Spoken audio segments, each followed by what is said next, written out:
احرام کی حالت میں کچھ سلے ہوئے کپڑے استعمال کر سکتے ہیں، جبکہ عام لوگ اس بارے میں غلط فہمی کا شکار ہیں۔ وہ سمجھتے ہیں کہ کسی بھی قسم کا سلا ہوا کپڑا نہیں پہن سکتے، حالانکہ ایسا نہیں ہے۔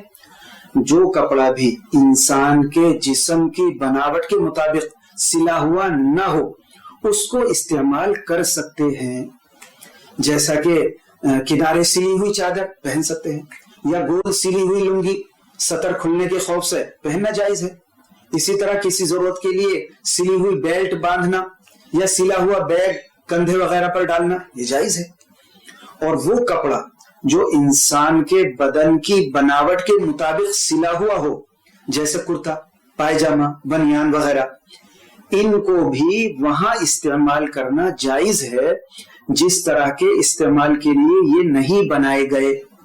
مثلا کرتا جس طرح پہنا جاتا ہے اس طرح نہیں پہنا، بلکہ یوں ہی جسم پر ڈال لیا یوں ہی اوپر سے، تو اس میں کوئی بات نہیں، جائز ہے۔ لیکن اگرچہ بہتر یہی ہے کہ بغیر ضرورت سلا ہوا کپڑا بالکل نہ پہنے۔